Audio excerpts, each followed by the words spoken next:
Ladies and gentlemen, welcome to the 2019 Churchill Awards. Here is Churchill Club CEO, Karen Tucker.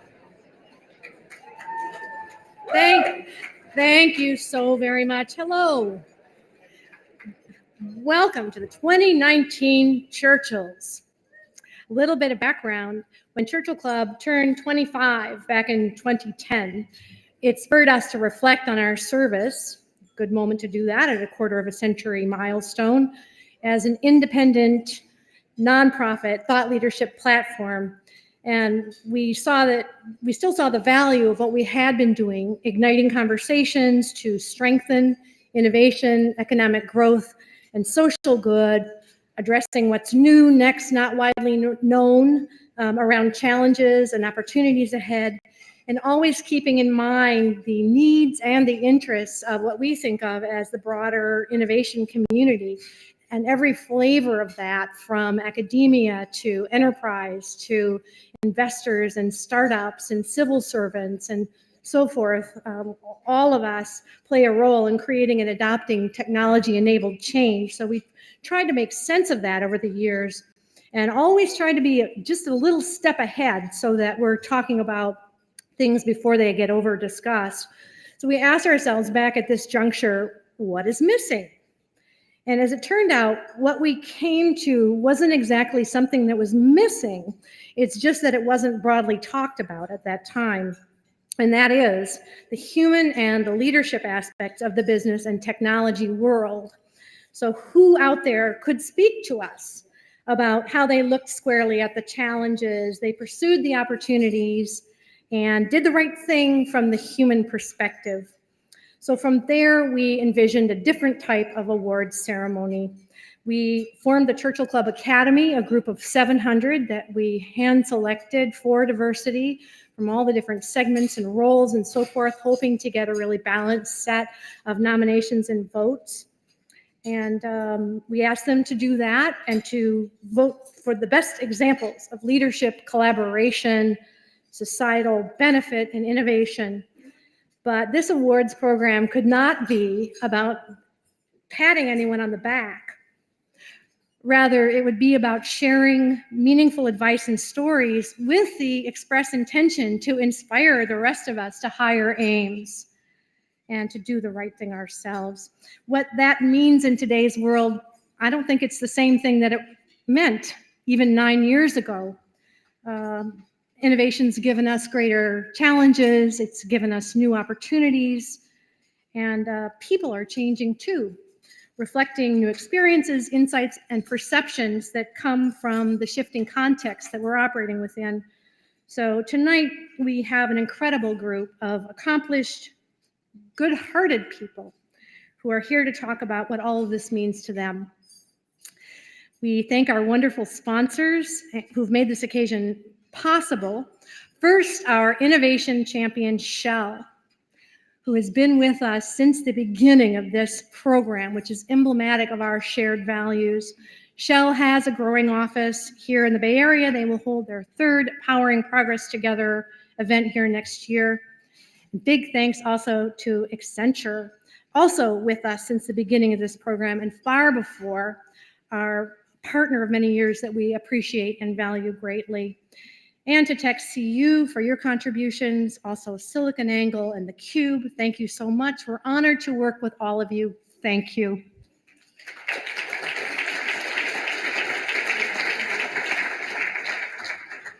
I also need to mention, this one time a year at least, that there is no more devoted and hardworking group than the Churchill Club staff, board, and volunteers. Without them, we would not be here. Simple as that. Thanks to the team.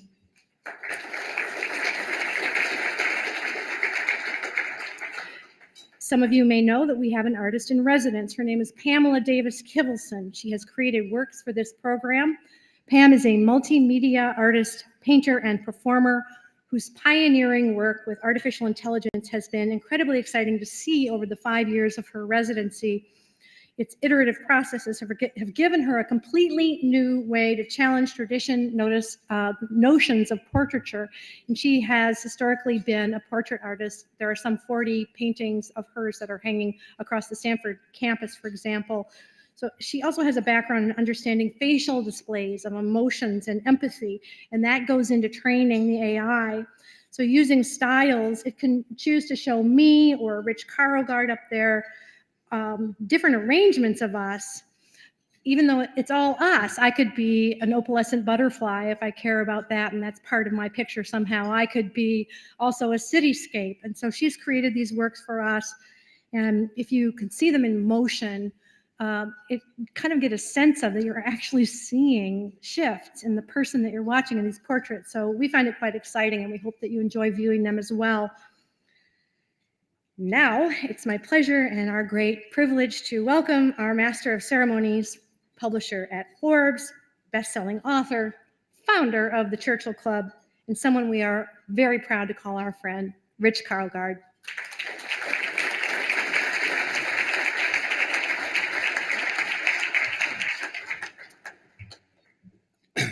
Thank you, Karen. First of all, let's give one more big hand to Karen, who's just been fabulous. A great run of leadership with more years to come. For the past 8 years, this program has sought to honor those who have pushed us forward at times beyond our comfort zone to a place where we are better off. We've worked with the Academy, as Karen described, to identify paragons of excellence in any given year. Over the 8 years, this has brought us some incredible individuals and companies. People like Malala Yousafzai, the Mars rover Curiosity team, the Amazon Echo team, Andy Grove, Mark Benioff, Elon Musk, and scores of others. In addition to these magisterial moments, we also discovered a darker side. Not often, but sometimes, our own judgment and quest for true leadership could be off course. We didn't always recognize that, and that the award is not always warranted. This turned out to be true when the Academy named Elizabeth Holmes as Global Benefactor. Alas, it was based more on a mirage and not reality. Now, why do I bring this up? Kind of a sour thing to say at an awards ceremony. Well, this summer I did a lot of business traveling internationally to Japan, Singapore, Hong Kong, Europe, and so forth, not to mention numerous trips around the United States.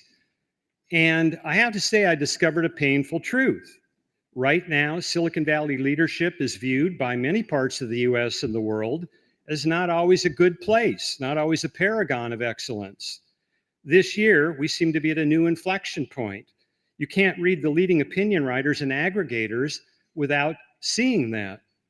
Now, we understand why this is true. It's because certain technology leaders and companies have not always done the right thing for their users, their employees, and their community. They pursued disruption for disruption's sake. They've blitzscaled solely to pump up valuation. They did this even as they allowed users to be put in harm's way. And so there's no better time than the present to show the world that there are many great leaders thriving right here in the cradle of digital technology, Silicon Valley. These are true leaders we honor tonight. They're setting a higher bar for themselves, their companies, their employees. They're doing the right thing for the community and society, and that's why we do celebrate them tonight. Now, as many of you know, this year marks the 34th anniversary of the Churchill Club. I was happy to say that our parents let Tony Perkins and I out of 5th grade to attend the first event that we started. And our first speaker in November 1985 was none other than Robert Noyce, the legendary co-inventor of the integrated circuit, the co-founder of Fairchild Semiconductor and Intel. Bob Noyce spoke to us in November 1985.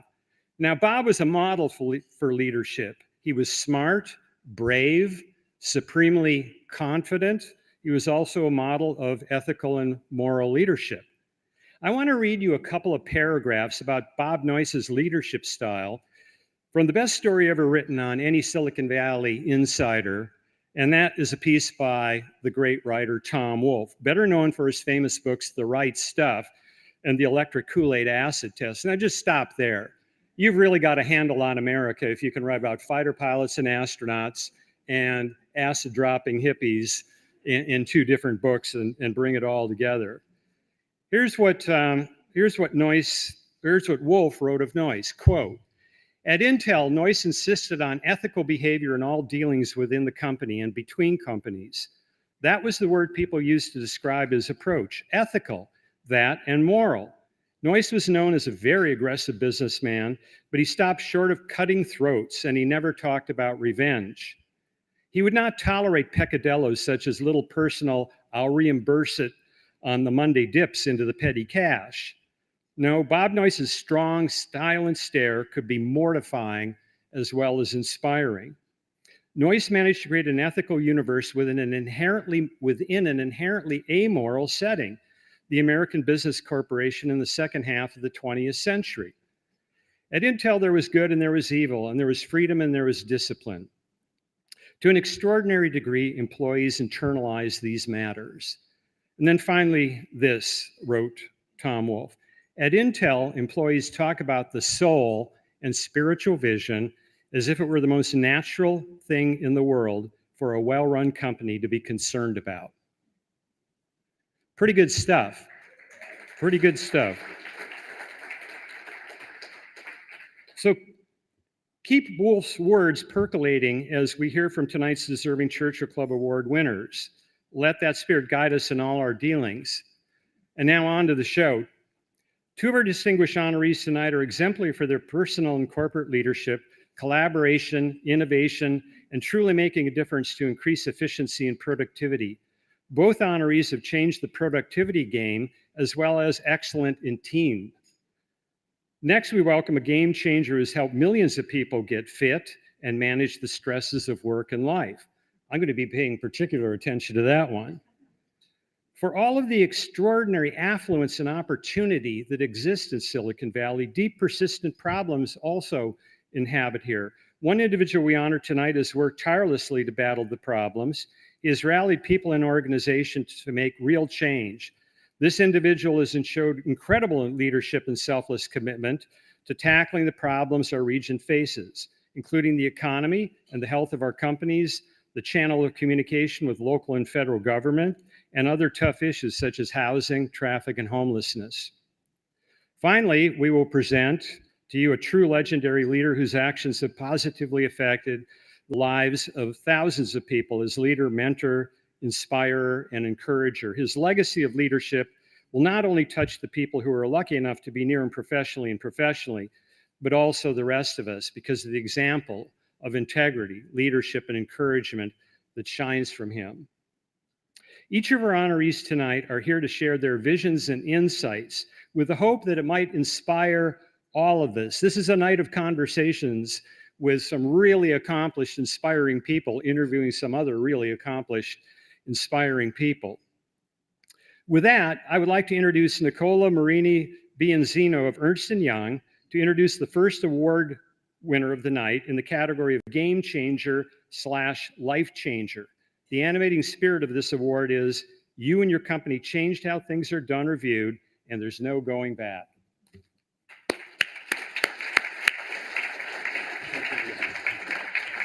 Thank you, Rich. Good evening. I always had this dream of having to open the envelope, but I guess you already know who the winner is. But anyway, it will be the next time. So I'm very honored to be here. It's the first time, I just joined the Churchill Club as a board members, but I've been in the audience for, I think, most of the 8 years, before this. And what I want to just a comment that I had is that, we are all very busy in our lives and we run from one meeting to the other, but these nights are a little bit special because I think they create kind of I would call it like a mindfulness moment where we can pause, look around, and get in touch with technology and innovation we don't see every day, right? And I think this is specifically the case for Peloton because it brings together two things that are passion of mine, which is one is sport and the other one is technology.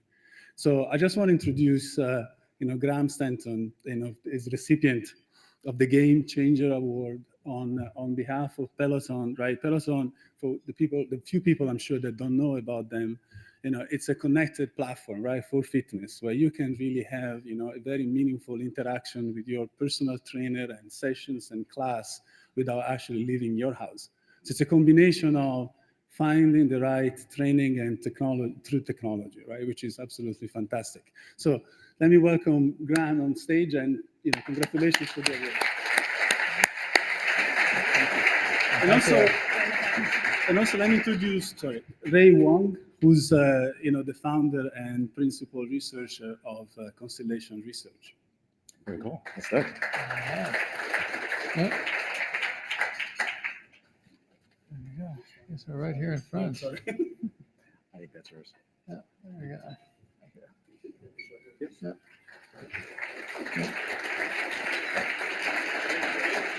Just a little bit.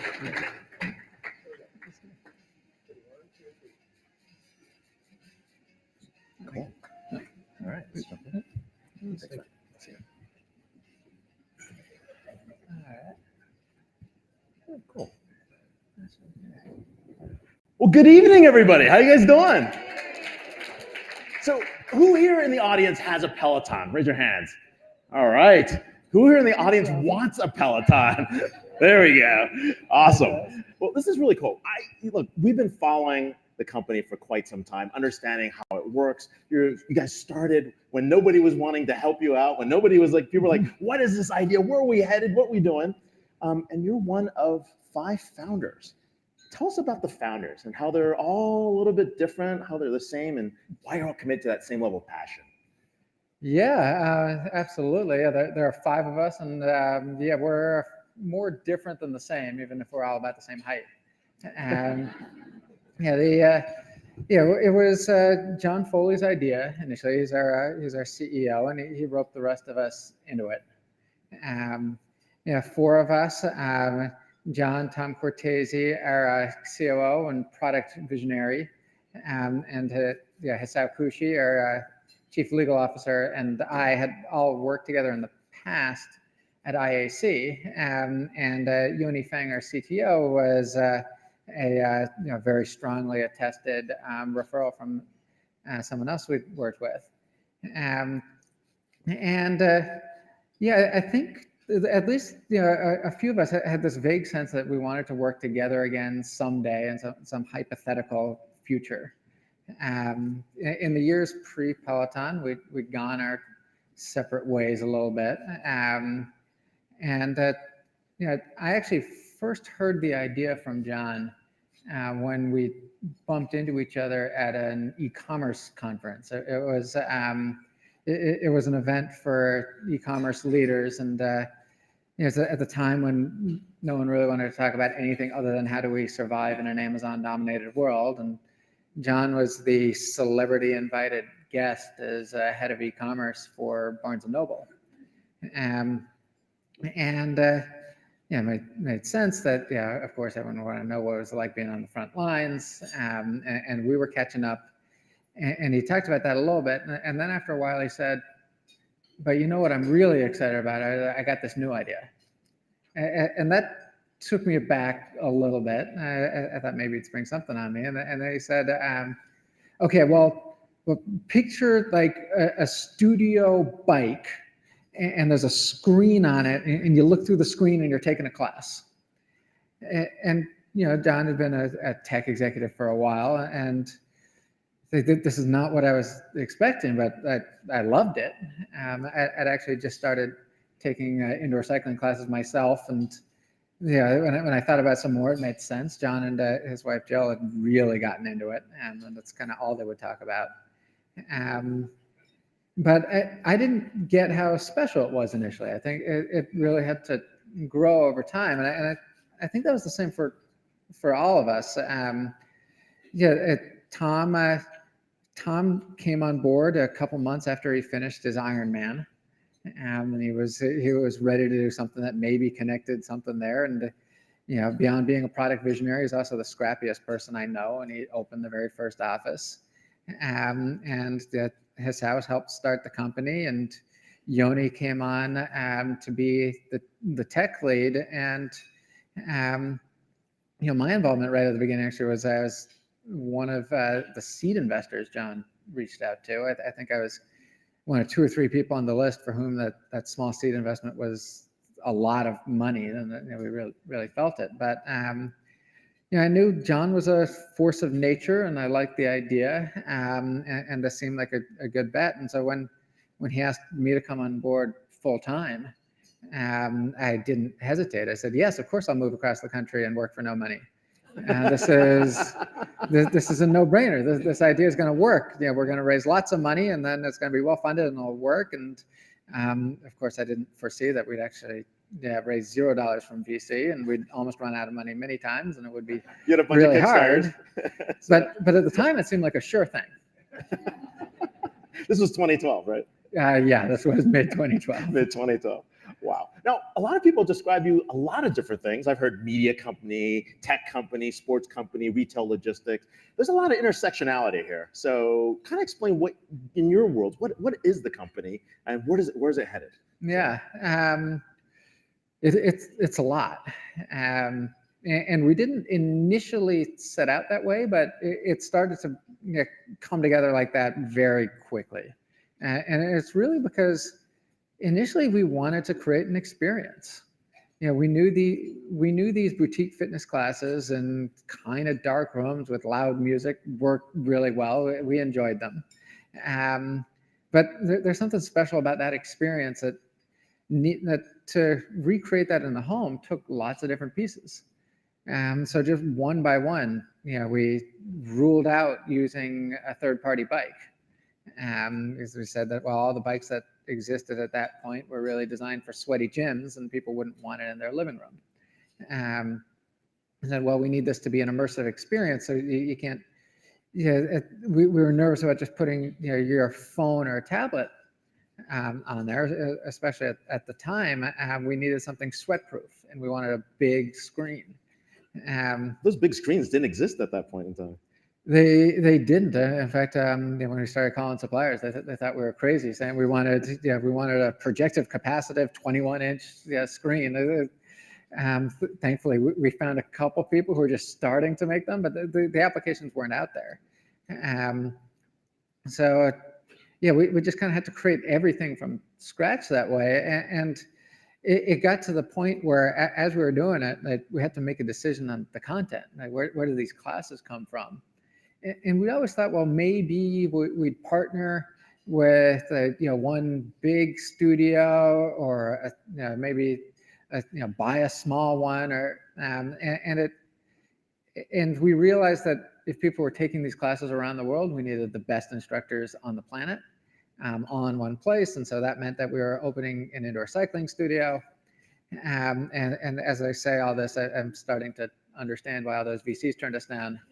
But this is the one in Chelsea, right? The studio that you guys have there? Yeah, but initially it was in the back of our office, and Tom went to Kmart and bought all black sheets, and he had to say that, no, it's not for my bachelor pad. Like, we're actually using these for something, and we kind of rigged it up. But we knew we had to open a real studio with cameras and streaming technology, which of course we also had to build, and it was a lot. So the technology is not there. The manufacturing capacity is not there. The content's not there. Like, when did you decide Peloton was a game changer? It took some time to really realize that, the question comes up, is Peloton, a game changer? Has it actually changed, things for the world, or for a large number of people? From the beginning, I know it would be a game changer for me personally, because I love the product. I love the product so much, I bought one on Kickstarter with my own money. Right back to the company had no money, so we didn't give out freebies to anybody, including the founders. And so, I loved it. Our friends loved it. It started to build up, and we said, okay, well, there are people out there who like this experience.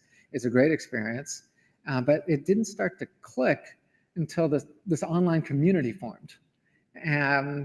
And it got to the point where people actually traveled to New York City to take classes at the studio, but not just to take classes at the studio, but to meet each other. People they met through Peloton, and they did what they called home writer invasion, and they invaded our office. And that's grown into the homecoming event we did this last year, where over 3,000 people came to New York to see their instructors and also to see each other. I mean, Vande, Robin, Jen, Nicole, these are all household names in the Peloton world. So it's been pretty crazy to watch that community light up. So now your role right now, you've had different roles in the company. You were doing analytics before, and now you're doing what space in this space? My role is business intelligence, and that grew out of the performance marketing team. Our initial marketing was I was sitting in the Facebook console, creating the ads myself and measuring everything. But our whole approach there kind of traces back to I said that we were running out of money. And that kept us really disciplined. That meant that everything we did had to work. And the failure was not an option. Inaction wasn't an option. We actually had to sell some bikes. We believed in the product. We believed we just had to get it out there. So we were very data driven about it. All our advertising right from the start, which actually gave us the confidence to start doing TV ads and run really brand-driven pieces or seemingly brand-driven advertisements early in our history, and actually in our first year of sales, because we had the data side to actually measure it and show that it would work and know that we're getting bang for the buck. And that was the origin of that. So the data and the community and the technology all started coming together. That community piece is probably the strongest element of what you guys have. So talk more about the community. Like, how crazy are folks? How much are they fans? How much are they advocates? Oh, people are fans. We have tattoos. Our instructors have become celebrities. It was kind of what we hoped for there, but we never took it for granted, and we viewed it as an honor that people viewed that would take Peloton to be such an important part of their lives, and we actually we kind of shifted the company. We made it very clear that our number one value when we come into work every day is members first. And it seems kind of trite and silly to say, but we have it in our indoctrination when people come and then they're onboarded as new employees. People are encouraged, and they do go to showrooms, meet prospective members, existing members, shadow support calls, even go for ride-alongs with our field ops delivery teams, just to see what that's all about. And because I think the real privilege we have in coming to work is that when Peloton does right by its members, Peloton does well. And many of us have had jobs in the past where the success of the customer and the success of the business were not necessarily at odds, but independent. And it's really nice when it's 100% aligned. No, that's the kind of leadership we're looking for right now. I mean, companies are looking to, people and citizens and customers are looking for that kind of leadership where the customer comes first, people are responsible for their customers and the type of product. So that's very impressive. Let's give them a round of applause because we're missing that. So when you look back, I mean, that's a long 7 years, right? In a startup, like what are you going to remember most about Peloton? Not that you're leaving, not that you're going anywhere, just to take this moment in time to reflect on that journey. Yeah. Well, when I look back today, I remember how much harder everything was than we thought it was going to be, every single step of the way, and that we persevered and made it through, and that it was all worth it. I don't just mean today. I mean it was, every milestone was its own reward, but we had to solve our own problems. And so that, at this point, I'd really love, I feel this like strong urge to go out and, speak to new founders and say, and give all sorts of advice. But one thing we learned was to take all advice with a grain of salt. And we realized even the well-meaning advice just didn't apply to us, and we had to solve it ourselves. Wow, that's very, very powerful. So, okay. Quick lightning round. Let's a little fun with this. All right, favorite instructors. You got a lot out there. You got some of the audience. Audience, what are your favorite instructors? Yell out. Yeah,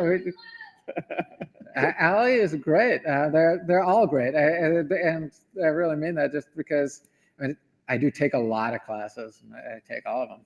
All right, best workout class. I like the ones that are really intense. So I like mostly because I like that they're kind of over with more quickly. So I like the interval classes, and that they feel longer, but I get into it. But actually, recently, my favorite has been our outdoor running classes, audio only, through Peloton Digital. They take me into work. It's my morning commute. I run into work. It's one of the advantages of living in New York City, and I've been enjoying them. Wow, livable cities. So actually, related to that, favorite time to work out, and I'll ask you something we talked about earlier. Yeah, definitely morning. That's what works out for me. Okay, but you actually showed up to the hotel and did your own workout today. You said so, like a few hours ago. I did. It was kind of like a re-wake up upon landing in the plane and getting ready for the evening. But yeah, I got on one of the bikes here, used Peloton Digital, and it all worked. All right, favorite flavored ice cream. If there's a really, really good vanilla, I'll go for that. Otherwise, I usually go for pistachio if it's available. All right. Well, we're here with, thank you so much for being here, Graham. And please give me a round of applause for being a game changer in life. So thank you, Ray. Congratulations.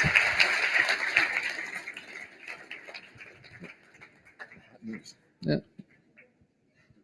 2 pieces here. Good to see you again.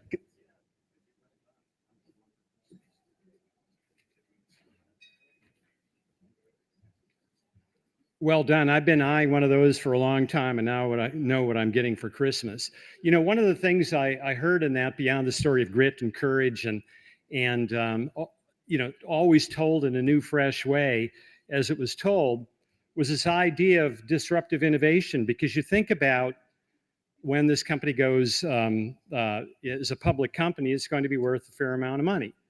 And you think at some of the leading brands, bicycle brands in the world, like Trek or Specialized down the road in Morgan Hill, or Calogno in Italy, or BMC, and you think about that could have been their opportunity. You know, that could have been their opportunity too, but they didn't see it because life to them looked like a high performance bicycle or a high performance mountain bike rather than really a whole new category. And so once again, you know, it's hard for incumbents to see opportunities that are right under their nose. Congratulations for seeing it and seizing it on it so well. The next segment is the game changer / work changer. In this case, the company has literally changed how we work. The spirit of this honor is, quote, "You changed how things are done or viewed, and there's no going back." Please welcome to the stage Ram Jambunathan of SAP.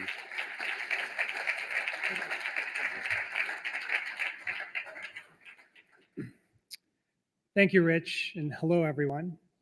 It's an honor to present this award on behalf of SAP. We are proud to be a decade-long sponsor of the Churchill Club. Not all products and services are created equal.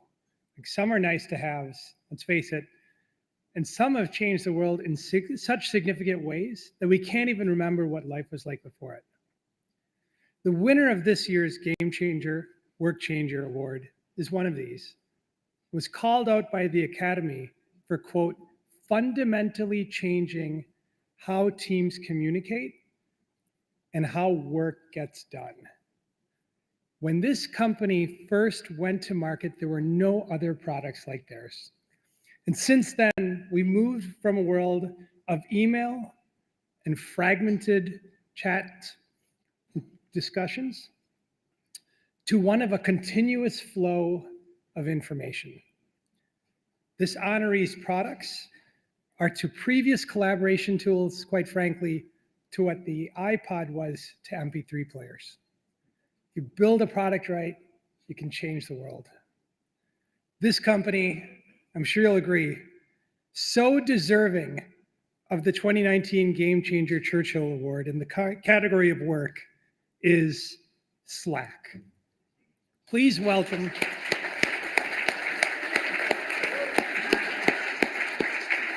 Please welcome Alan Shim, CFO or Chief Financial Officer of Slack, together with his conversation partner, Ilya Fushman of Kleiner Perkins. Thank you. Thank you. Oh. Just take the bowl off.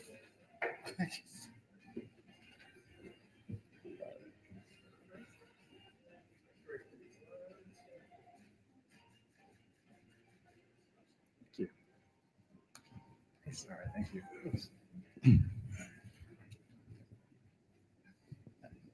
Take the middle seat. All right, thank you. Hi, everyone. Exciting to be here with Alan. How many of you have used Slack today? All right, there you go. Awesome, we got some users. So Slack has clearly become a global phenomenon. It's been transformative to effectively all of our lives. Today, Slack has over 10 million daily active users, over 100,000 paying customers, 65 of the Fortune 100, used in more than 150 countries, 1,800 employees across 12 offices, and went public in June of this year. Slack actually holds a very special place in my heart. I first met you in 2015 when you were interviewing me for a job at Slack when I was leaving my previous job at Dropbox. Instead, I opted to go back to venture capital, but had the privilege of investing in Slack and being on the board and seeing the magic from the inside, and it was truly magic. I think beyond the impressive stats, Slack has been an innovator and game changer on the obviously product and how we work, but also on how companies are built with a strong focus on culture. And on how they capitalize and go public, and actually on fashion as well. These are Slack socks. Unfortunately, do not have mine. But what many of you probably don't know or maybe have heard is Slack is sort of a very long-term overnight success. The company started in 2009 as a gaming company called Tiny Speck, raised I think its first round of funding in 2010. And in August of 2013, decided to pivot to the collaboration product, which I think officially launched in February of 2014. And you joined in March of 14. So what were you thinking? I don't know. Well, I mean, first of all, thank you to the Churchill Club, to all of you. Such an honor to be here. Really delighted and privileged to share our story with you. I also want to thank Peloton and some of our other customers, SAP, because a lot of the companies that you've recognized here are actually building their businesses on Slack, whether it's LinkedIn, Airbnb, as I mentioned, Peloton and SAP as well. So yeah, thank you.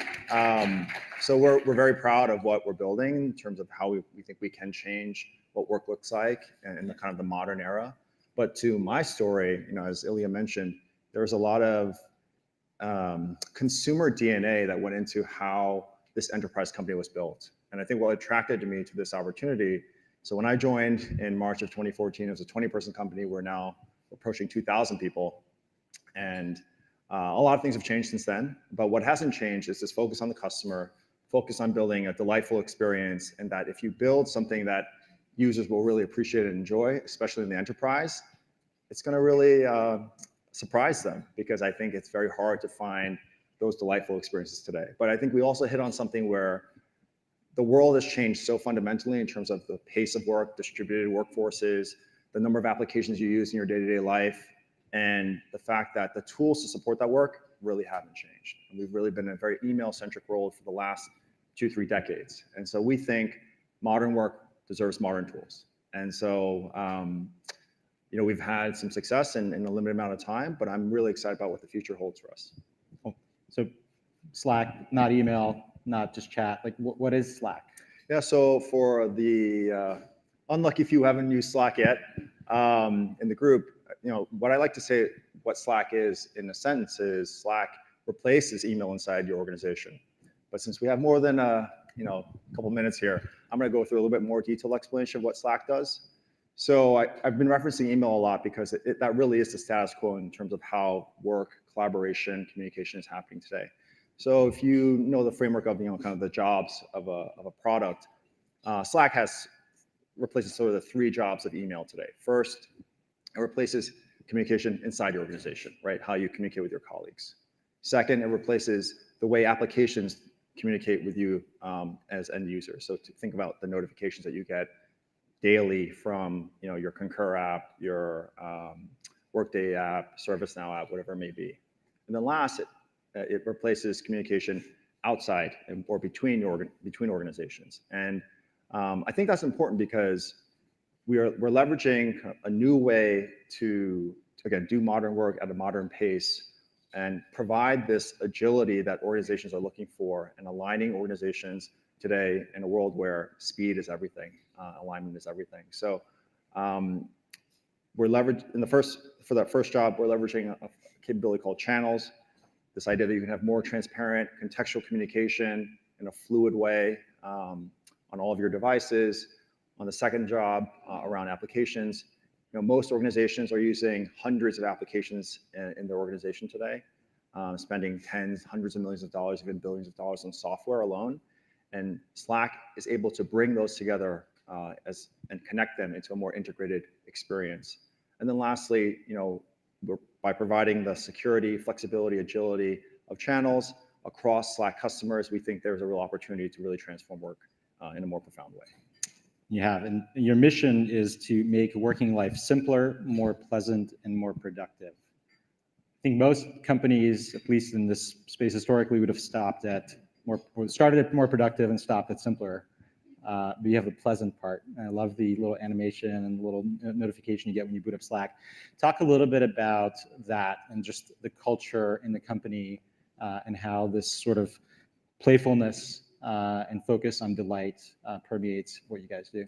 Yeah, I think there's a difference between liking a product and loving a product, right? And I think you heard that from Peloton.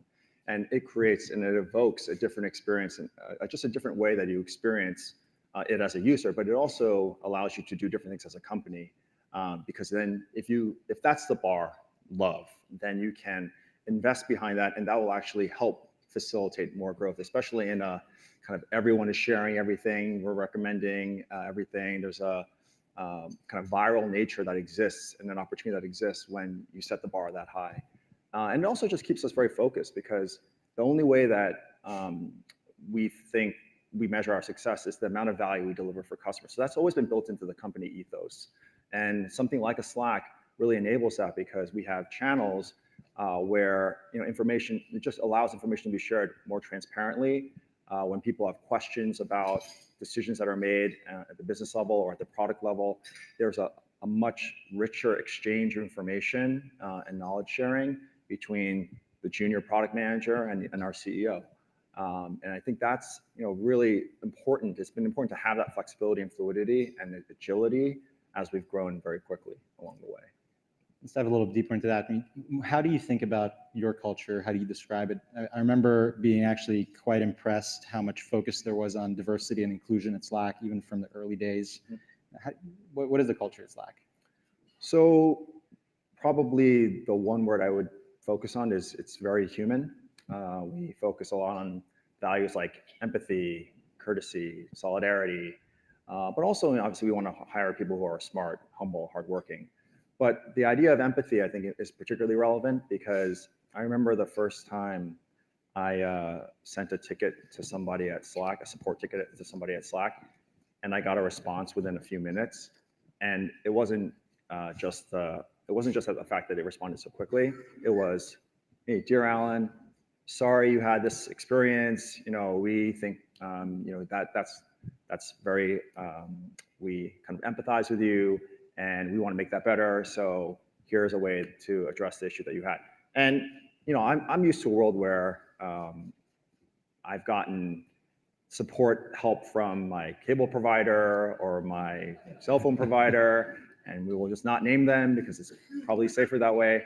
They might be here. Yeah, well, that's like I said. So, and that's always been something that we just said, that's just part of working with a company, but the idea that you can create a different experience, a different connection with your customer, I think has been really, really valuable for us. And not just obviously with our customers, but that's a core part of it, but also with fellow employees, and making sure that that's just part of who we are, understanding, appreciating one another's humanity.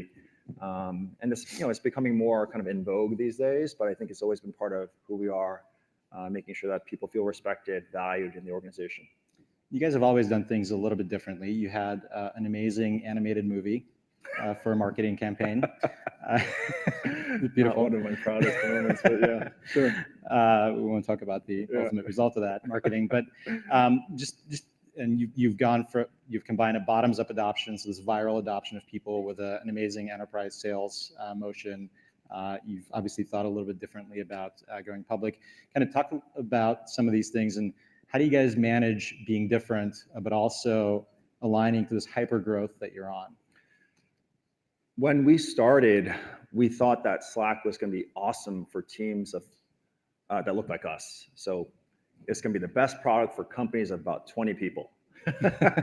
And what we found is that knowledge work is pretty universal, right? That this agility, this ability to be flexible and communicate and work with a team is not just for 20 people. It's actually for 20,000 people. Even our largest customers today tip over well over 100,000 people. And to me, it just shows that there has been this pent-up demand for how we need to evolve the way that we work and how the way that we collaborate with one another. I think as we've evolved that means we've got more of an enterprise, traditional enterprise sales motion, continue to sell to the largest companies in the world. You mentioned the Fortune 100, we recently signed customers that are 40, 50,000 users, and they are 100 times bigger than we are, right? And so that's just a level of, it keeps us on our toes, and it helps us keep thinking about the needs of organizations at that size and scale. Got it. And so where does it go to from now? Like what's the future hold? Well, we have over 10 million people using it daily, 100,000 customers. We think there are hundreds of millions of knowledge workers where this is relevant. I think for everyone here, Slack is going to be the type of product that you didn't know that you needed, but then once you really adopted it, and especially with your team, you've adopted it, it's something that you'll say you probably couldn't live without. I know I feel that way, but I think you feel like I'm pretty biased. So I'd rather point to the way our customers talk about it. And that's, I think, the sign of that we've hit on something really valuable there. I think at this point, it's making that more valuable. So once people have truly adopted this new way of working, we can make that experience a lot richer.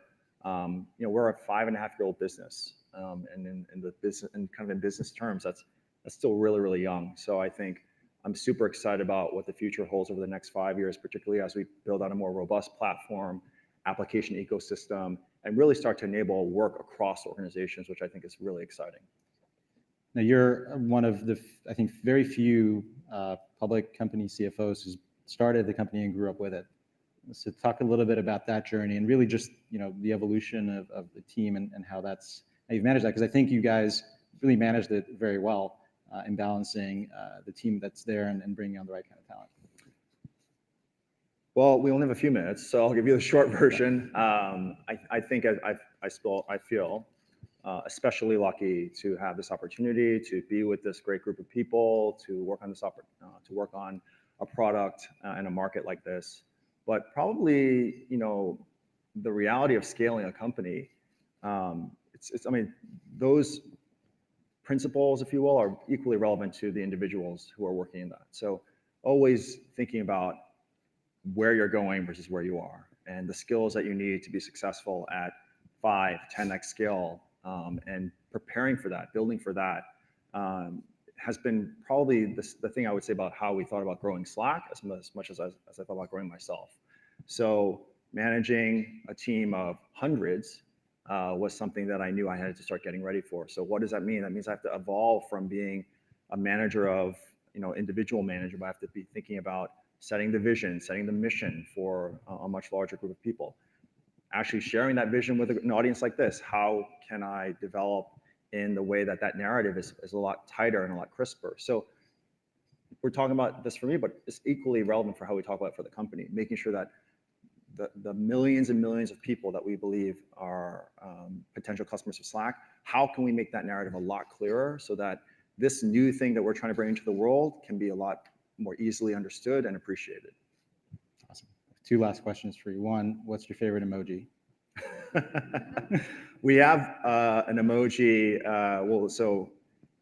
We talk about this year being the year of execution for the organization. Every year is the year of execution, but this one in particular.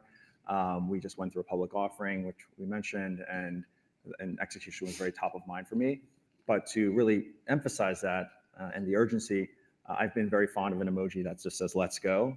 And so every time I'm in different channels, I'm reacting, "Let's go, let's go, let's go, let's go," to the point where our bankers made a T-shirt with my face and a speech bubble that said "Let's go." So I think I'm being consistent. All right. Last question. Tell us something you will not forget about Slack. Oh man. There are so many things. Obviously, going public is most probably recent top of mind.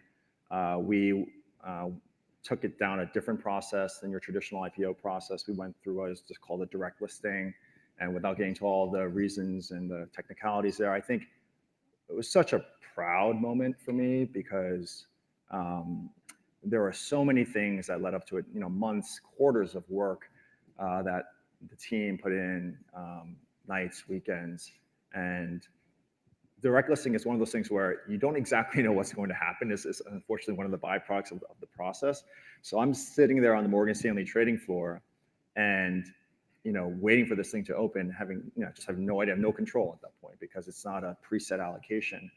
But when it opened and everything went, there were no issues and things seemed to be a success. I was just so proud of the team because we had done something really almost never been done before, and because we all had come together, we're focused and kind of had that shared purpose and alignment, we got it done. It was an epic moment. Congrats. Cool. Thank you. Let's go. All right. Thank you.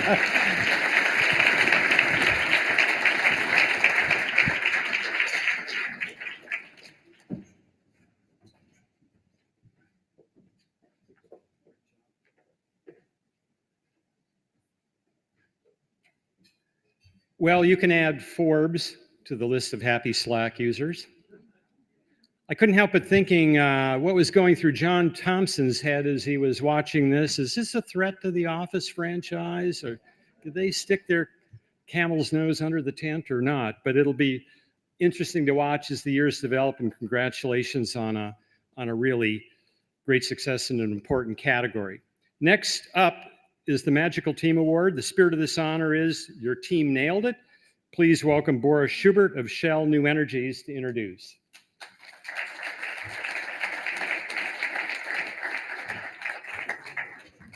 Thank you, Rich. Well, what an honor and how exciting to be here tonight and to introduce the Magical Team Award on behalf of Shell. Every so often, extraordinary people come together and take together the world by storm. Individual focus is put to the side for the greater good, and that helps the team to further solidify their strength. When you think about collaboration and the greater good, that really resonates with my colleagues and me from Shell. Based on the core values of honesty, integrity, and respect for people, we are working to meet the world's growing needs for more and cleaner energy solutions in a way that are economically, environmentally, and socially responsible. This is a tall order. And we know we cannot do this on our own. So we will only succeed by working collaboratively with customers, governments, business partners, investors, and all the other stakeholders. This year's Magical Team delivered an easy-to-use business solution with accessible pricing and innovative features to connect a growing population around the world.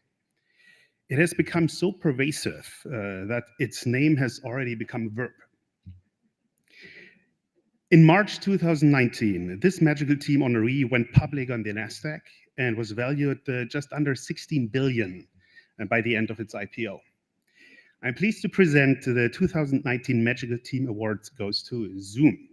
Let's welcome Magical Team members from Zoom.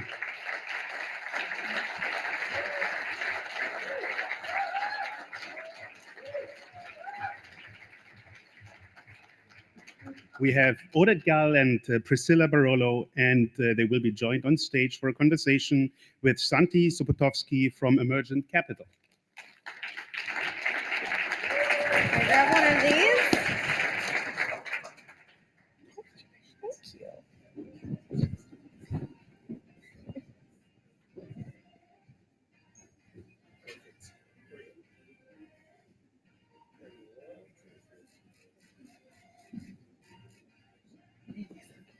Thank you.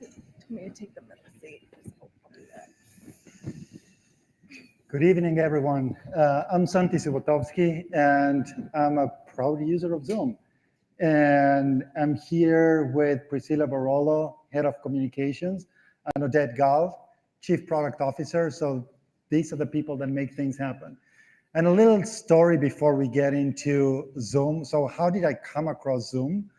My accent is not fake. I'm not trying to fit into the diversity quota. I'm from Argentina, and I still have friends and family in Argentina. So when I moved here to California, I wanted to stay in touch with friends and family. And being Latino, for me, that connection mattered. I tried every tool out there. I mean, you name it, I tried it. And then back in 2013, before it was obvious, I came across this small thing that nobody knew about called Zoom. And I started chatting with my friends and having video calls. And it allowed me to stay in touch and create that emotional connection. And after I started having a few Zoom calls with people in Argentina, I started getting invites from people that I didn't even know from Argentina to have Zoom calls. So that's when I realized the product not only works, but people love it and it's spreading virally. And that's when I reached out to Eric, the founder of Zoom, and we started building a relationship and friendship. And back in 2013 or 2014, I remember visiting in your office, old Ironsides Drive. Yeah. You probably remember that office. Right, yeah. And I remember Eric waiting for me downstairs. And it's like, oh, this is nice that Eric is waiting for me downstairs. It's like, no, the elevator doesn't work. So I need to walk it through the back door. And a lot of that hasn't changed. I mean, Priscilla, you were there back then. Yeah. Tell us a little bit about, again, same question that was asked before. What did you see back then? How did the team operate when it was a small team with a camera on top of a refrigerator, boxes all around, elevator not working? So what are the things that you saw back then that are still present today and make Zoom so special? Sure. So I got to Zoom about 1 month after we had GA of Zoom 1.0. So there were about 10 guys, all guys, in 2 rooms. And I wish I could actually say I saw, everything that Zoom was going to be, but I just lucked out basically. But I think from the beginning, there was a relentless, obsessive focus on customer happiness and taking care of customers. I remember one of our first big deals, a customer had been working for 3 years with one of our competitors trying to get a feature built. And we built it in 3 weeks, not months, weeks. And that was just a matter of will, and we just have to do this. And Eric would email every customer that churned and said, "What can I do? How can we get you back?" And it continues to this day. I know, I don't think there's an upmarket customer that doesn't know Eric or Odette personally and has had a meeting with them or says, "Oh, I got this T-shirt from Eric." Yeah. So, and then it continues because we care and we hire people who care. And then where I think we've transitioned over the past couple of years is adding to that a focus on employee happiness. And not just perks, but how do we put these programs and these people in place to take care of our employees and help them grow their careers? I think that's hard to do when you're a 50-person company and you're just trying not to get eaten by your competitor. But I think as you get into sort of thrive mode where we are, you have to pivot. And Zoom's done a really good job of pivoting and focusing on that and keeping that customer happiness, that employee happiness front and center. Yeah, I remember that story where Eric was emailing customers and customers felt, oh, that's not Eric. That's someone else using Eric's account. Yeah, you're lying. And then he said, "I'll have a meeting with you." And then he said, "No." Yeah, and even today, Eric emails customers and he has video calls with them. He's there all the time. And Odette, I remember the first meeting you and I had back in the days as well. You were coming from the dark side, another company that I'm not going to mention, but I'm wearing this pants, so probably people can figure out the name. What did you see in Zoom? I mean, you've been in this video conferencing space, video first collaboration for a long time. And you knew Eric from the WebEx days, but you were working at another company. So what did you see in what Eric was building that made you decide this is the right approach? Yes, so you're right. Eric and I worked at WebEx, and early on, WebEx was the best product of its kind. And over time, for multiple reasons, the product stayed behind. And both Eric and myself, we found ourselves talking to customers and explaining why they can't get what they're asking for, and kind of trying to come up with excuses on why it's not the quality that they're asking for. And when I met with Eric, he said, do you remember those days? And he told me, I promised myself that I will never be in that situation again, ever. And that's why I'm building Zoom, and I want you to join and help me do that. Yeah. And that kind of made the difference. It's a good decision, yeah, like that. And tell us a little bit about how you are thinking of the product, because initially it was video conferencing, and now people are getting a lot more done. And last year you announced some great products. I'm a big fan. I use them all the time. When people ask me, where's your office? I tell them it's on Zoom.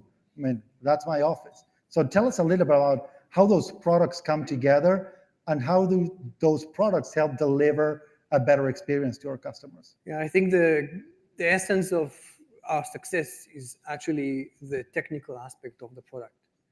And in addition to the culture and everything that we will talk about, the core thing is really having the engineering team that is very experienced, that sat down for 2 years and built this infrastructure that is so scalable and so expandable that you can build on top of it without worrying on going back and fixing things that are not working. So because the product works, you can add to it more and more functionality and more services. It just works. Yes, that's like the core of it. Because it just works, you can actually run fast and innovate. And that's like, we're fortunate to have those kind of that team of engineers that have built that infrastructure and knew what they're doing from day one. Yeah, and you guys talk a lot about trust and how this video first collaboration enables you to build trust. And I can totally relate to that, because when I'm having a conversation, if people are on the phone, you know that they're doing something else. You know that they're either watching their kids, petting their dogs, reading email, or just like running around. Sometimes it's like, oh, what's your opinion? And you hear like, tak, tak, tak, tak, tak. What? Can you repeat the question? And you know that you're not paying attention. Yeah. This video first technology makes a huge difference. Can you share a few examples of how you guys are using it internally and how you think that that's evangelizing and spreading the word that now you can have collaboration and you can have calls on Zoom that are as good as in person, if not better? Yeah, I mean, I think we live on Zoom. So if I'm not in a Zoom room, then I'm on Zoom chat. And I think it's exactly what you're talking about. It's seeing someone face to face, looking them in the eye, keeping everyone focused, building that relationship, building that trust. And, you know, like, for example, this year we had to build a whole new set of relationships with first our bankers, then our investors and financial press. And so we did the entire process of our IPO on Zoom, from the, you know, bake off to the roadshow to the earnings calls, and we continue to do it. And I think it's really important when you're looking someone in the eye and telling them about your business that Zoom is a real advantage in that. Yeah, I have another example. What we actually do is sometimes a customer asks us to come and present the product in their offices. And we just don't come with a laptop. We come with a suitcase with a Zoom room, our conference room solution. And one time, you know, I came into a customer, I won't say the name, but it came like 15 minutes before the meeting. I built it myself with just my own hands. After 10 minutes, it was up and running. And we had the whole conversation with Eric coming remotely on that Zoom room in that office. And I remember the CIO talking to us and saying, hey, we are trying to fix a product from a competitor for 3 months and it's not working, and you come and just in 10 minutes it's working better than that other product. Yeah. So that's like a great example. Yeah, and I mean, you shouldn't feel that great about it. I saw a video of like 6-year-old kids putting a Zoom That's room true. together. 10 So minutes is nothing. That's if they can do it, but yeah, it's a magical experience. And something else that I saw over the last few years at Zoom is that you hire people who are different. You don't hire the typical profile that we see in other Silicon Valley companies. You bring in people, you mentor them, and people grow with the company. You guys have been there since the early days, so from a few dozen people to over 2,000, and you're running the company. What do you look for when you hire people? What does Eric look for when he hires people? Well, yeah, I mean, I was thinking the other day, we had that IPO party with, and Peter Gassner, the CEO of Viva, was there, and he said, "You are who you hire." Yeah. And that really stuck with me. I think hiring and building our teams is probably the most important thing that either Odette or I do on a day-to-day basis. And I know personally, we look a lot for self-motivated individuals. So I'll be, what was the last book you read? When was the last time you had to figure something out with, no net and no experience? Or how do you improve yourself? Because frankly, that's a lot more relevant to me than where you got your MBA 5 years ago, because our industry is constantly changing, our tech is changing, best practices are changing. So I need to know that you can keep up and figure it out. That's what's really important to me. Yeah, the motivation, the passion for a product, especially if you're a product manager, you have to be passionate about it. Yeah. And we try to understand whether or not you have it or you don't. What are some of the key questions that you ask candidates? I think early on I was asking, did you use the product? Yeah. Now it's harder because everybody's using it. And then I would if they use it and to what level before they come to the interview. Yeah, so maybe we should poll the audience, and maybe we can reverse it. And instead of saying, who has used Zoom, raise your hand if you haven't used Zoom. I mean, we need new customers. So there's one there. Can someone take notes? It's free, so try it. Okay, great. So tell us a little bit about Eric. I mean, you are who you hire, and Eric started this company, and people love him. People love Eric. He works incredibly hard. I sometimes message him at 11 p.m. or 4 a.m., and I get a response right away. And I know it's not a bot. Sometimes there are spelling mistakes in his responses. But I mean, how does he run the company? What's the culture that he built there? Well, we just renovated the 6th floor. And Finally.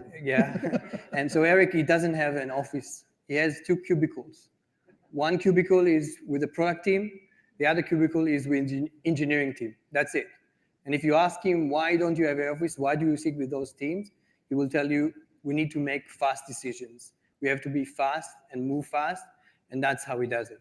That's kind of a testament to his character. Yeah, I think culture starts at the top and it starts at the beginning, right? And so it's really inextricably tied to him. And so this culture of caring and collaboration, this all comes from his spirit. Yeah, yeah. And I was talking to Aparna, our general counsel, and she was saying that Eric doesn't see people. I mean, he doesn't see color. He doesn't see a female, male, red, blue. He just looks at what you're going to build and how much you care. And that's unique. I mean, the diversity at the executive team level and the entire company, it's off the charts. And I don't think it's by design. I don't think Eric was like playing the numbers. It's just that he's looking for great people, and you can find great people everywhere. Yeah. Tell us funny story or memorable moments of your journey at Zoom. Well, it's funny today, our head of corporate strategy was reminding us in all hands about how when we started, we'd have to go, okay, it's Z as in zebra, O, M as in Mary, and just trying to spell out our name. And so I was kind of reminding me, because then I was thinking, well, I did the IPO, we did 16 interviews. I have to spell our name for anyone. But I think for me, it's more. At least your last name is not Subotovsky. Yeah. When I'm on the phone, it's like S-U-B-O, B as in boy, B as in big. People struggle with Corolla. But so I think for me, though, it's more customer focused. Like I went to a customer offsite earlier this year, and the gal said to me, I almost quit my job. I was this close. I was just getting angry tickets from end users all the time, and I didn't know what to do. And then they switched to Zoom, and the situation changed, and she said, I can keep my job. And it was like, that's not world changing, save anyone's life, but for her, she was like welling up as she was talking to me. And I think that for me is more, I'll remember that longer than any kind of these big exciting events this year. Yeah. I think for me as a product guy, this moment happened 3 years ago when the Samsung team came to our offices and they said, hey, we want to demonstrate your product in the keynote for Galaxy Note 8. And so it's happening in New York. We said, okay, we need to change a few things in the product so that it works well. And they went away and they're gone. I used to, send people to a demo and 10 people, sitting outside waiting. We didn't hear from them. And then we got an email after the demo itself. It all worked. It was fine. And they sent us the YouTube video seeing the demo actually working so well that we were amazed. And it was probably those 6-year-old kids setting it up. But that was the moment when I felt people really trust us. Yeah. And that was kind of click. That was the moment for me.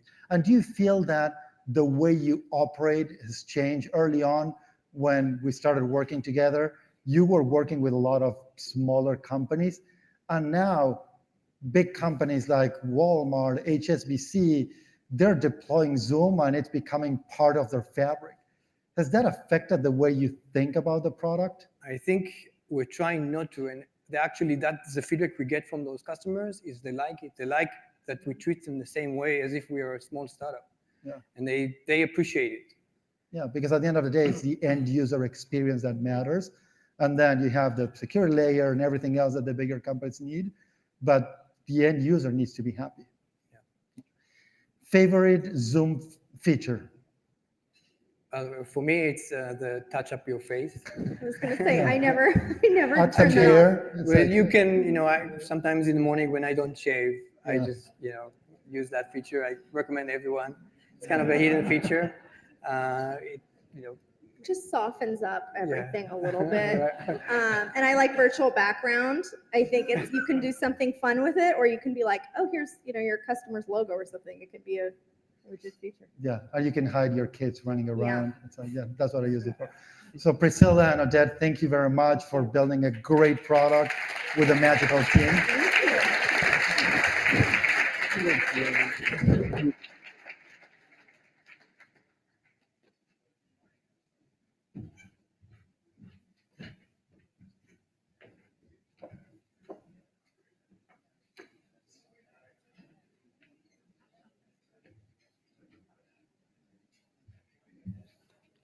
Well, thanks for that illuminating presentation. I can tell you, as someone who's done about a 3 dozen podcasts over the last few months surrounding a book I released last spring, the go-to podcaster format was Zoom. So the hardcore in that space really love you.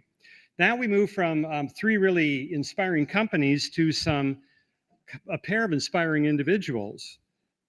The next segment is the Local Benefactor. The spirit of this award is thanks for thinking big. Please welcome Janaki Clem of Tech CU to introduce.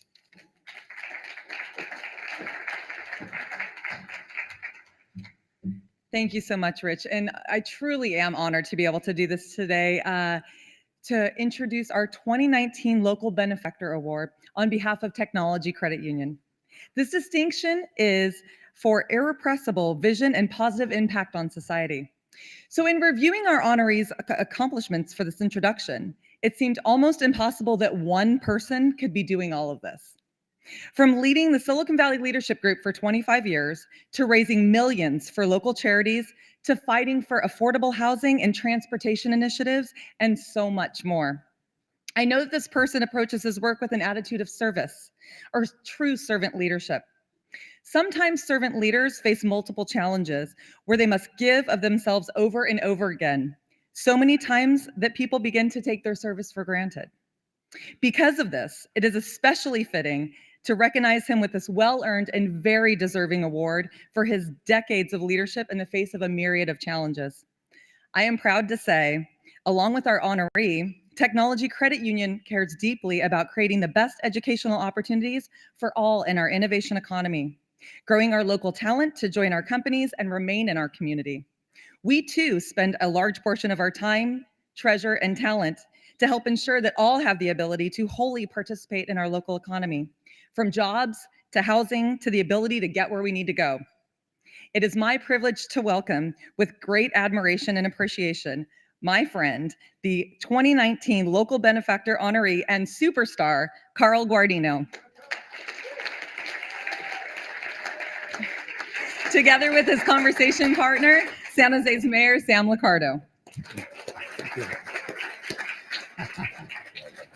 Congratulations.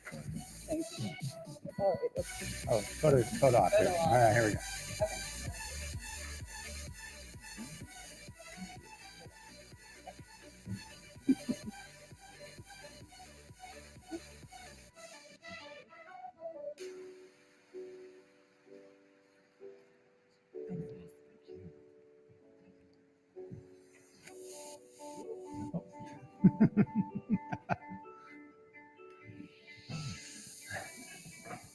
Well, it's great to be here this evening. Thank you, everyone, for having us. Karl, let's get right down to talking about you. In the many years in which you have served as a leader here in Silicon Valley, you have met great leaders throughout the world, throughout the country. Of all your big city mayors in this country, who's your favorite? No, we don't have to answer that. So, Karl, you have become synonymous. Your name has become with the Silicon Valley Leadership Group, but it wasn't always that way. Many people might be surprised to know you actually did not found the Silicon Valley Leadership Group. You want to tell us the origin story about how the organization started? Absolutely. And first of all, I want to thank the Churchill Club and Karen Tucker and her team for putting on tonight and for, in my case, lowering your standards to present me with this award. It's truly an honor to be here and to think that I get to share the stage with leaders of great companies like Slack and Peloton and Zoom, and someone who I've admired as a mentor for years, John Thompson, who's coming up next with another mentor, Steve Lusso, who was smart enough to duck out while I'm on stage. So we'll get Steve for that when he comes back. The Silicon Valley Leadership Group was created by the legendary leader, David Packard, who pulled together Bob Noyce and Jerry Sanders and 30 other Valley visionaries at the old Ricky's Hyatt on El Camino Real in Palo Alto and said, hey, we're fierce competitors in the marketplace, but when it comes to building a better future for our economy, our employees and their families and the broader communities in which we operate, we have a lot more in common than we ever have that divides us. So let's unite around those issues where we have common ground. And at the leadership group, my main role is not to mess up David Packard's vision, but also to carry out what we call the 95-5 principle. And that is no matter how complex some of the challenges we face as a region, state, and nation, when you peel everything away, we probably agree on the solutions about 95% of the time. We stridently disagree about 5%. And a lot of the problem is we get so fixated on the 5% where we're never going to agree that we forget that we could be making wonderful progress for our region, state, and nation if we just focus on the 95%. And that's what we try to do. So it was David Packard's vision that brought us all together.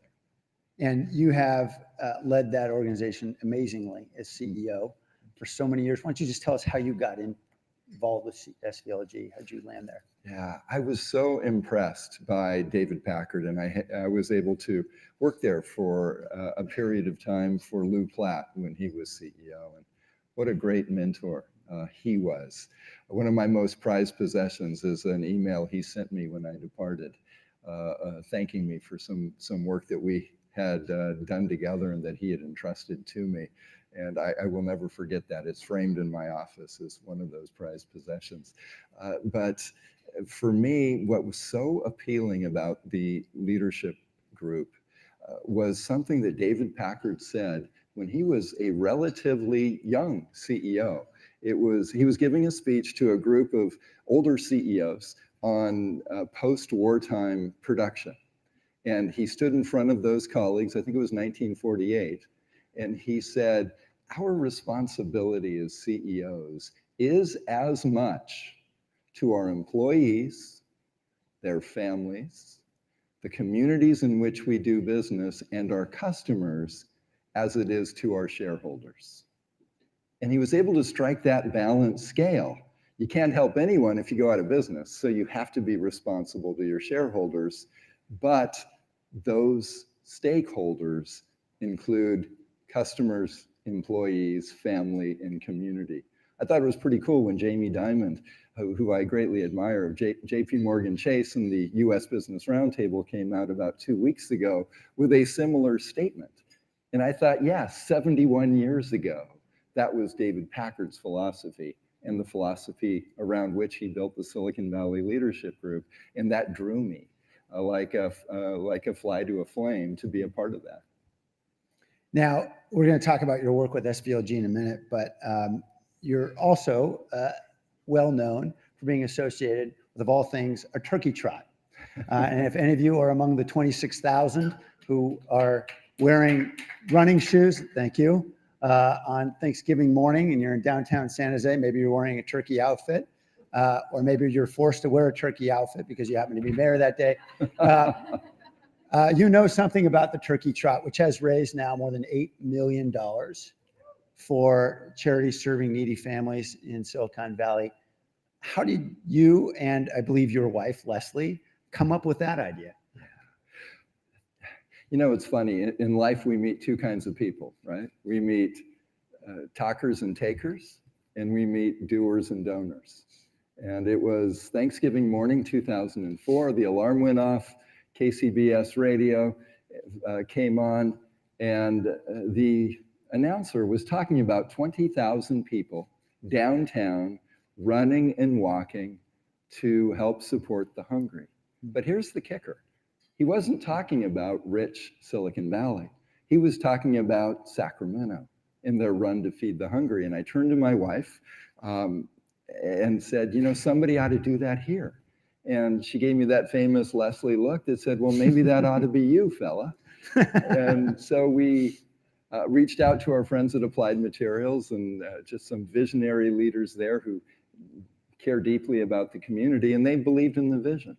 And so we had 1 year to put together a race. We'd been marathoners and Ironman triathletes for years, but that was the talker and taker part. We'd never been on the doer and donor side. And they trusted us.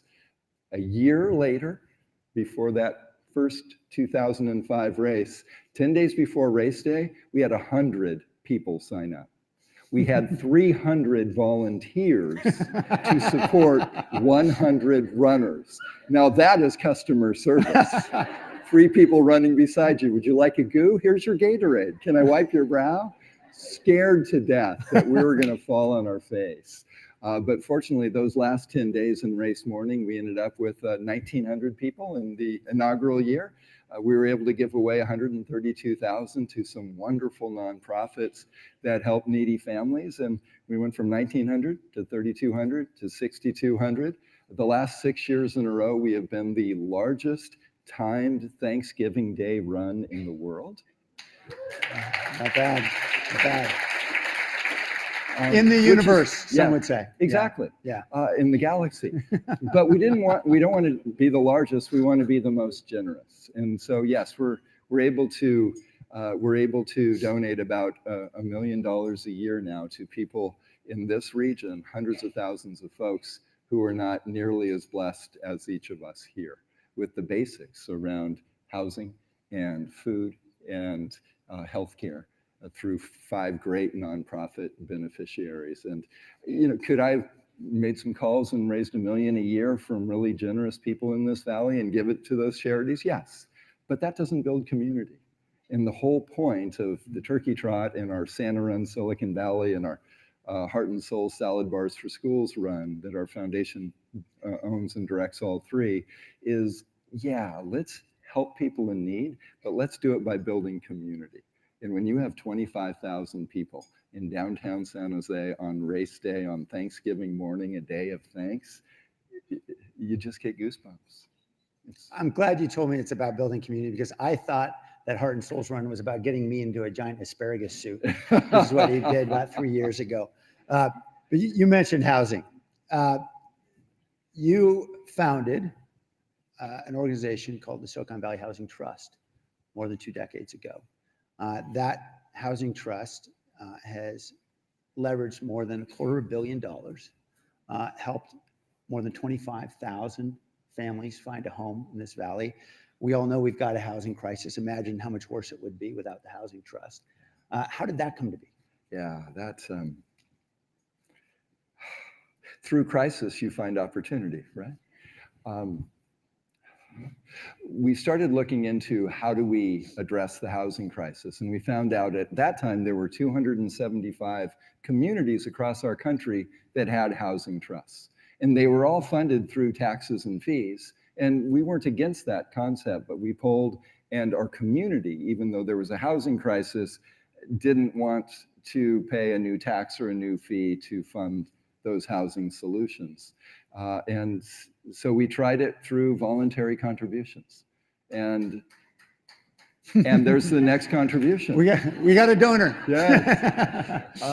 And it was kind of fascinating too, because we gave ourselves 24 months to raise the initial $20 million. And the doubters amongst us, I remember someone coming in and saying, $20 million sounds like 2 homes in Los Altos Hills. And probably right. But it was a leverage model. And the leverage model of a third, people who are homeless or at risk of becoming so, people who need just a decent, affordable rental home, and first-time home buyers.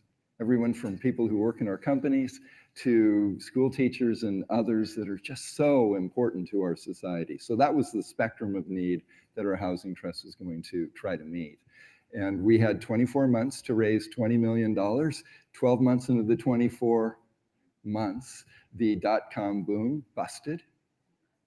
And we kept our heads down and knew there were a lot of generous folks in this valley. And 24 months later, August 1st, 2001, we did not achieve 20 million. We achieved 20.6 million.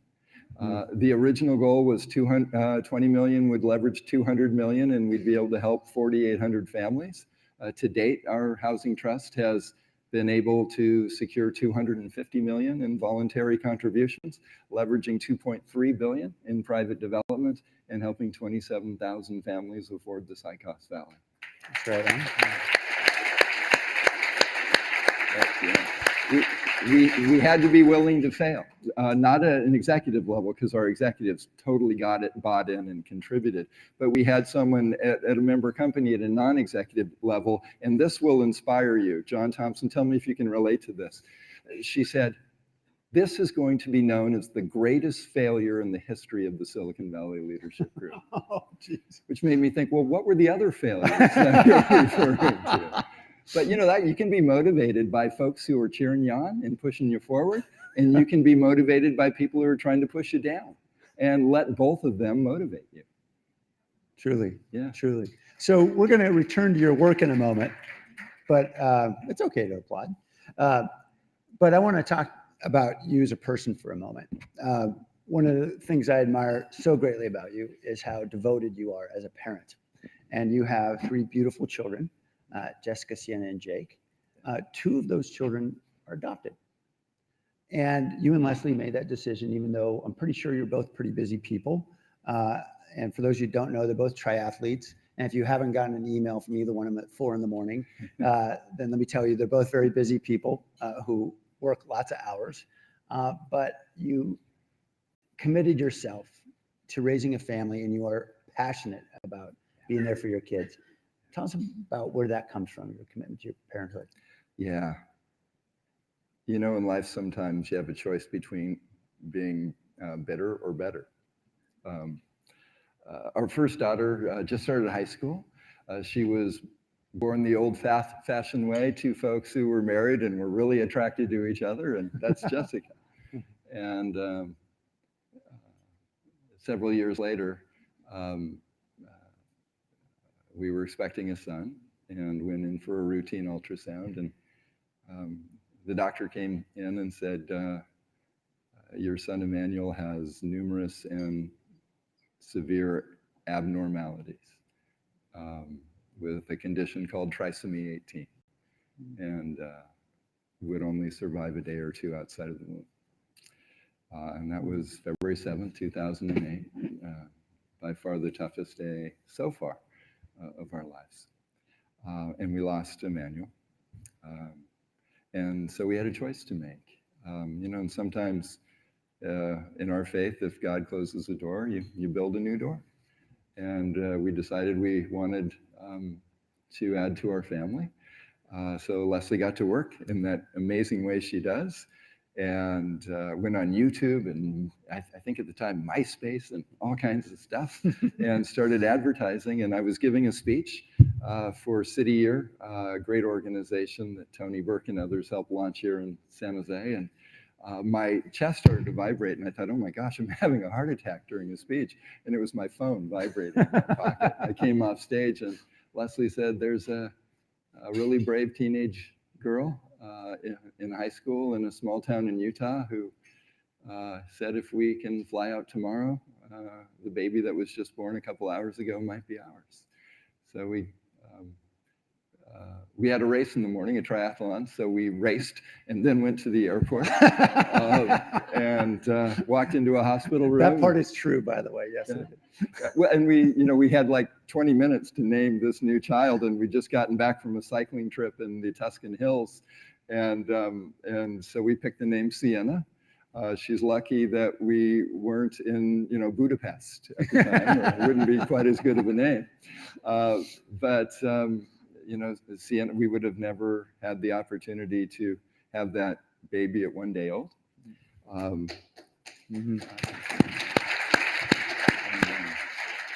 And then Jake, we heard a presentation on foster children and the plight of way too many foster kids in our nation and the outcomes, which are tragic. Great kids who life has dealt some really hard blows.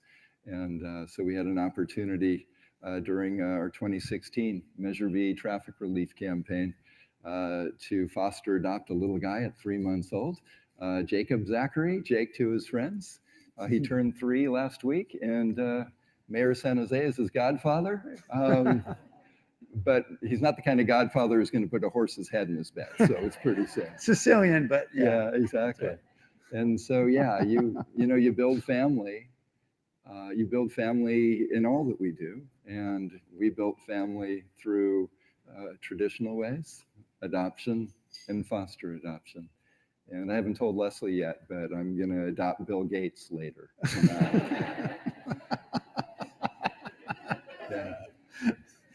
Just with the remaining few moments we have, Carl, you've been working for not a little bit of time on helping to improve the transit system in our valley.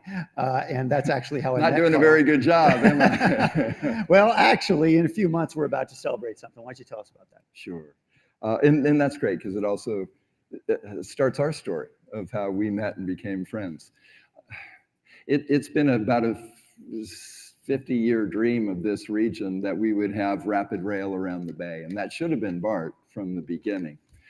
But San Mateo County and then Santa Clara County opted out of being part of that BART system. But some of us who weren't even born when that decision was initially made still envision a world-class integrated seamless transit system that we think Bay Area residents deserve. So in year 2000, Mayor of San Jose at the time, Ron Gonzalez, and the leadership group came together and said, let's change that. And we had a chance of leading a ballot initiative to fund the first 10 miles of a 16-mile extension of BART from Fremont, first 10 miles, 2 stations, Milpitas, in the North San Jose neighborhood of Berryessa. And that's where I met then private citizen Sam Liccardo. He walked into a campaign Skip all office. that part. Let's go to the good part. Walked into the campaign office, introduced himself, offered to volunteer, worked 80 to 100 hours a week for 4 months, along with the rest of us. We're going to change his name to Bart Liccardo, by the But 4 campaigns later, all successful, 2000 for the first 10 miles of Capitol, 2008 in the heart of the downturn of '08 through '10 downturn, the money to operate what we build, 2016, the local money for the final 6.1 miles. So that first 10 miles is going to open in time to open up on Christmas morning, $100 million under budget. All right. Ladies and gentlemen, Karlgaard. Thank you. Thanks, brother.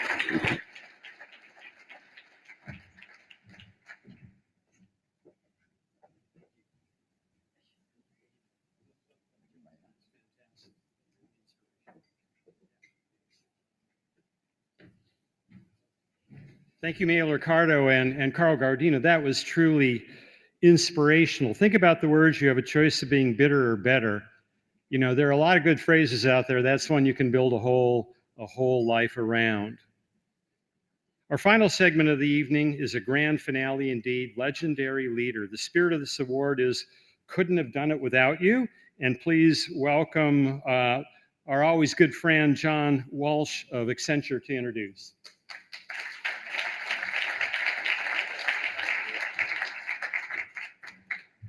Thank you, Rich, and thank all of you for coming tonight. Before I start, I'd like to ask all of you to join me in thanking Karen Tucker and the Churchill Club for putting on such fantastic events as this one. Accenture is proud to be involved as we deeply resonate with the themes of these awards, as well as the broader Churchill Club Charter, which you mentioned in your opening tonight, what's new, what's next, and what's not widely known. I almost forgot it. Tonight, it is my privilege to present the Legendary Leader Award. The Legendary Leader Award is about inspirational leadership and contributions to others' innovation and success. When the Churchill Club asked its Academy to nominate honorees for this award, they asked them to identify people who not only envisioned a brand new future, but were able to also frame the industry and societal needs and create solutions in a way that is uniquely their own. Equally important is the ability to recognize and develop talent and catalyze great teams. We asked for the legendary leader who has had enormous impact on the industry he or she served and through the contributions of the people they helped along the way. This year's legendary leader is someone who has been an institution in the Valley and the broader tech industry for over 40 years. In his current role as chairman of Microsoft, he helped the company through a critically important CEO transition, as well as a major shift of Microsoft's business to the cloud. He is currently a venture partner at Lightspeed Ventures, a firm that invested in virtual instruments, or VI, where he served as CEO. Before VI, this legendary leader had an incredible 10-year run as the CEO of Symantec, where he oversaw 10x revenue growth from $600 million to $6 billion and led the company through a diverse set of strategic shifts and transactions. Prior to Symantec, he spent 28 years at IBM, where he held multiple leadership roles in sales, marketing, and software development. From the beginning of his career to today, this individual has made incredible contributions on the forefront of technology to drive innovation forward. Perhaps most important is his mentorship of the countless others and his trademark, transparent way of always pursuing the greater good. This is true leadership and someone whom I greatly admire. I always remember, and I told John this earlier, a chance interaction that I had with John about 10 years ago. I had moved to the Valley like in late 2008, so this was early 2009, and it was the first time my mom had come out to visit, first time she'd ever been to California, and we were at that little car wash on El Camino in Palo Alto.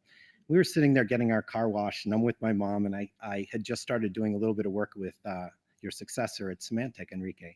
And I saw John sitting there, and I said, I think that's John Thompson, to my mom. So I went over and introduced myself, introduced my mom, and we had a quick chat. It was nothing spectacular, nothing special. It was really friendly. We talked about an upcoming bike trip that you had.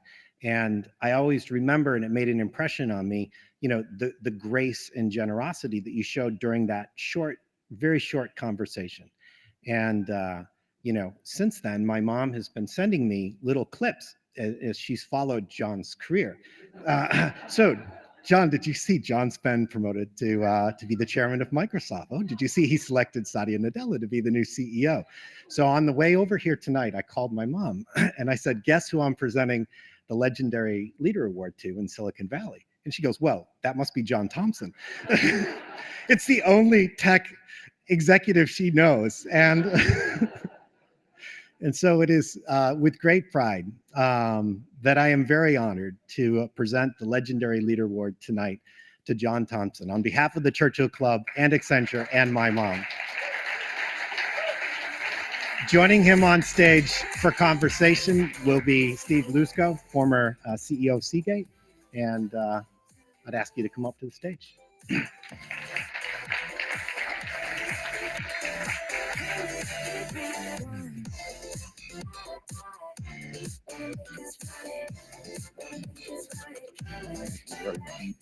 Awesome. Here, let's do John.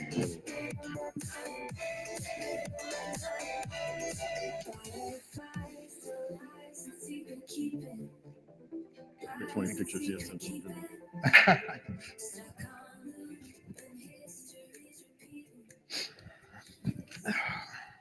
Hey, JT. How are you, man? Good. It's great to be here. Thank you, everyone, for hanging around. Thank you. And thanks to the Churchill Club for recognizing my good friend John. And John, thanks for asking me to come and speak with you for a few minutes. I am a little upset that on that bio, though, nowhere is it mentioned that John was also on the Seagate board and the one who talked me into coming back and running Seagate, but that's another story. John and I have known each other 20 years. We've been good friends. We've served on boards together.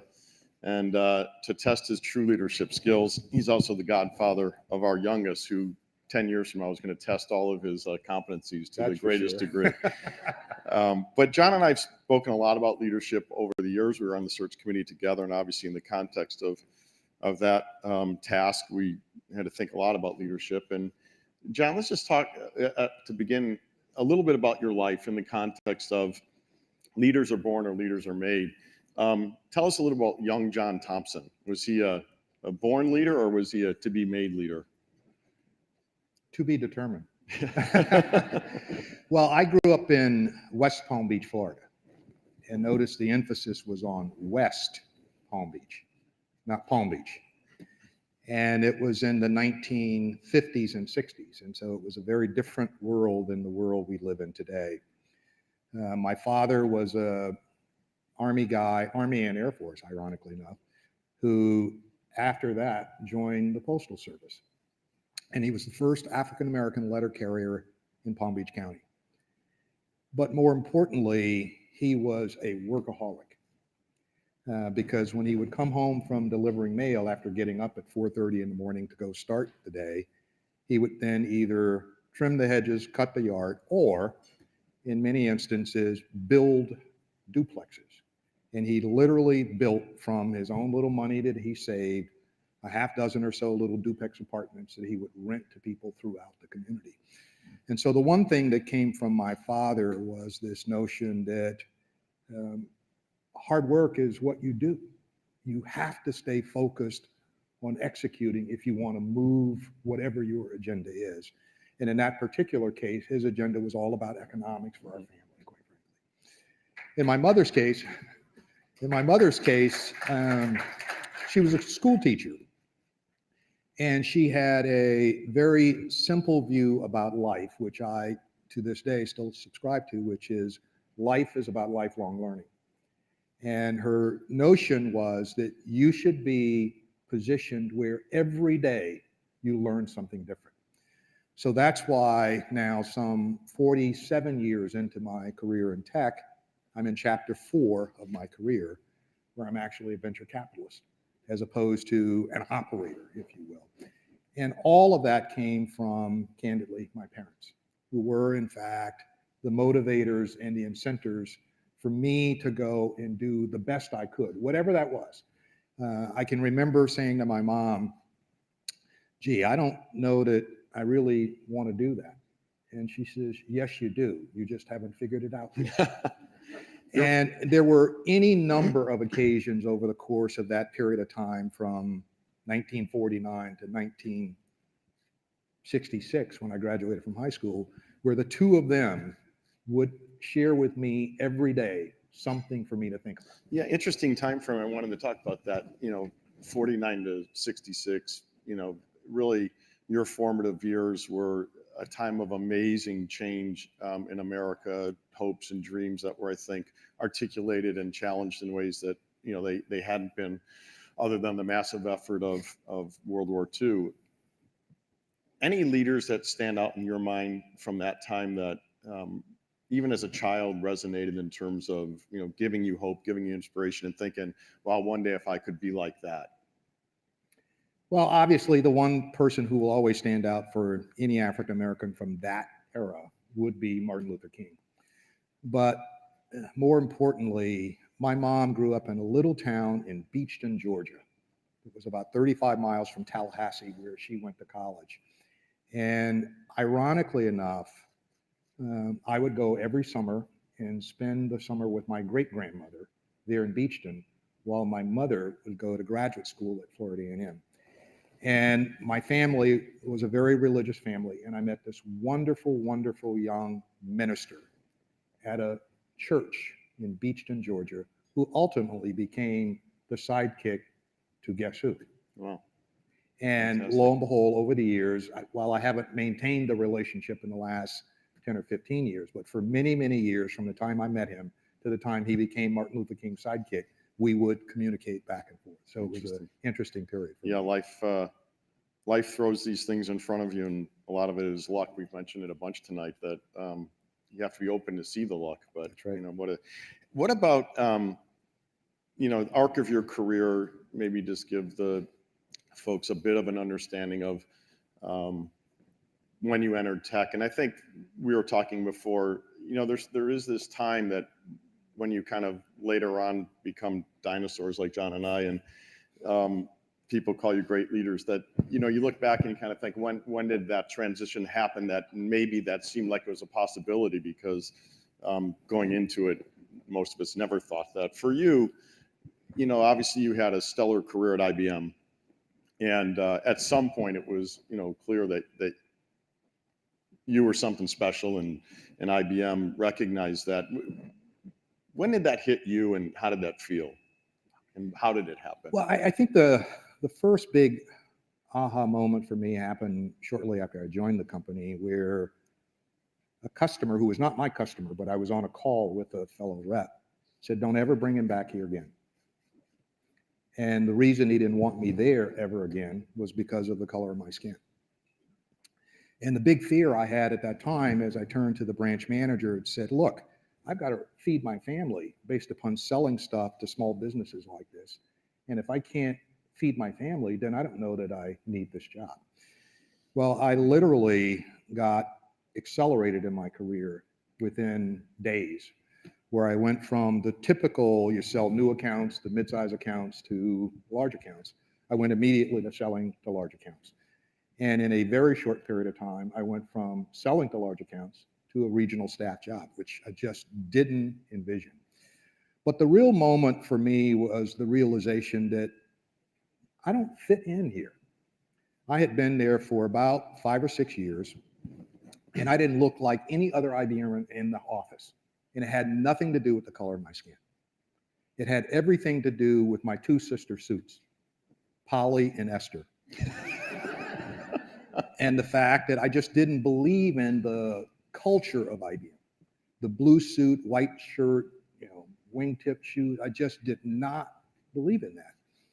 And one day I was sitting in the staff office on the regional staff or district staff, and I looked around, I realized, holy smokes, I don't look like anybody here. And again, it had nothing to do with the color of my skin. It had everything to do with the fact that I was misaligned culturally with where the company was, that I had not embraced who the company was and what it expected of its employees. And I thought, gee, if I'm not willing to do that, then it's time for me to leave. And I decided, okay, I better go all in. And I became a Brooks Brothers model, because that's where everybody from IBM bought all their crap at Brooks Brothers. So I got the tassel loafers and the button-down shirts and all that stuff. And before too long, I mean, my career just literally took off. It had to do with my, had everything to do with my shirts and shoes, I guess. I started dressing like this too late, I guess. What about leadership? Different people have different words. Tell me how you think of leadership if you had to summarize it in, you know, a word, a sentence. What would it be? Well, I mean, everybody thinks of a leader as someone who has this incredible vision and view of the world and the company and what have you. And I think that's foundational for every leader. You've got to have a point of view about what you want your organization or your company to do or be. But I think the real attributes of leaders are about who they are as individuals. What's their integrity? What's their openness? What's their candor? How hard are they willing to work? How hard do they push you or me to do what we're supposed to do? That's what real leaders do. And while they have to have a vision for the organization, more importantly, they have to be about execution. They have to be about all the things that create success or the lack thereof. And oh, by the way, when they discover that there's been a lack thereof, what do we do to fix that? What do we do to modify the path that we're on such that the outcome for the company is different than it might have been had we not done anything? And so I am all about, and have been for my entire career, all about focus and execution, because that's what real leaders do. They focus on the end result and they execute maniacally until they get there. So in the context of being chairman at Microsoft, obviously that main job is more to do with constituencies. Nothing. You don't do nothing. Yeah, you don't. Yeah, organizing board meetings, managing wild board members, things like that. Steve used to be on the Microsoft. But obviously in the case of, you know, Satya being a first-time CEO at arguably the largest and most important company in the world in technology, or at least one of the top three. Your role there obviously had to also become a mentor to Satya. How was that initially, and how's that evolved as, you know, he's emerged to really, I think, be one of the truly great leaders in technology in a short order of time? Well, when I was first approached about being chairman, as you well know, I said no. I really had no interest, because it's kind of hard to think about being chairman of the board of a company called Microsoft when you got Bill in one chair and Steve in the other chair. Not this Steve. Not this Steve, Steve Ballmer. And so my response was no. And then they came back and asked again, and they asked again. And then I realized, you know, we are making a big bet here with Satya, and I really don't know who the chair would be if we chose someone else, because it wasn't someone who was on the current board. And so maybe I ought to take a personal risk and do this as the chairman of the board so I can help coach Satya. And sure enough, the conversation he and I had was, look, you and I don't really know each other that well. Yes, we met each other over the last couple of years as you run the cloud business, but oh, by the way, that's not quite the relationship we need if I'm going to be chair and you're going to be CEO. So let's figure out what the path would be to build a relationship, not to build a business, but to build a relationship between the two of us. So you trust me and I trust you, and that we can operate truly as a team, guiding Microsoft into the future. And sure enough, for the first, I'd say, year or so, and I think I've said this many times, the first year or so, we would talk almost every Saturday morning for about an hour. It would run anywhere from 10 minutes to an hour, depending upon what the topic was. And the topic was always his, never mine, because it was always about me doing whatever I could to coach or advise or mentor Satya, because I had spent so many years as a CEO of a company, not nearly the size of Microsoft by any stretch, but certainly a public company, when that was something that he'd never done before, which was run a public company. Great. We've mentioned a couple of times the Business Roundtable awakening on broader constituencies. And yet it was interesting because I think every recipient of award tonight mentioned their dedication to customers. Clearly, if not directly stated, their dedication to their employees, their communities. Carl mentioned, you know, things that David Packard and Lou Platt said 50 years ago or 60 years ago. Al Shugart built Seagate the same way. And yet somehow there's this, feeling of all of a sudden corporations have waken up to a wider aperture of understanding it's more than shareholders.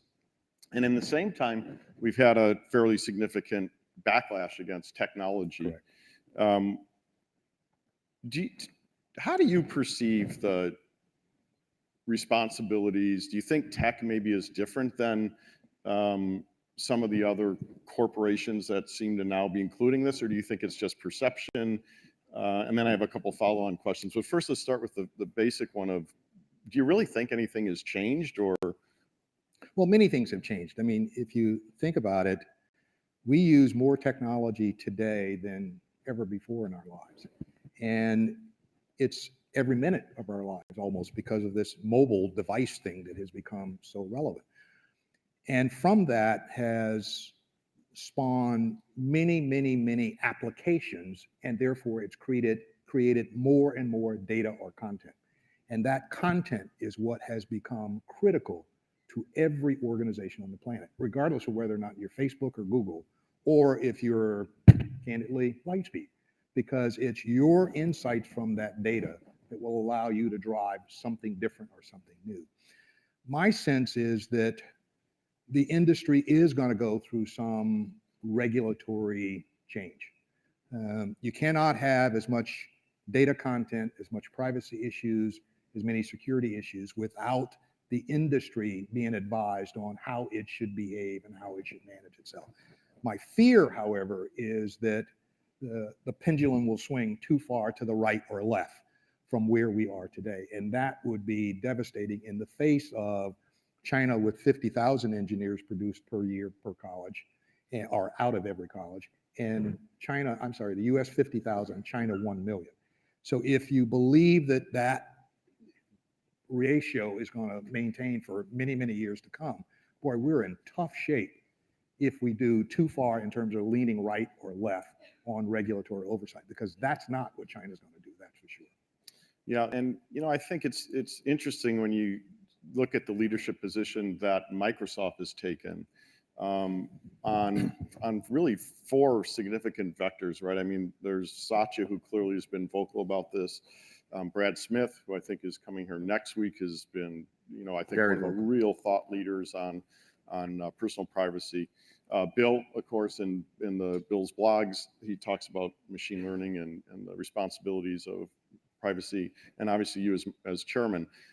Is it a coordinated thing, or is it just that you have the similar mindset based on your fundamental integrity, that this message is kind of so consistent and really, I think, strikingly different from Microsoft in a really positive way?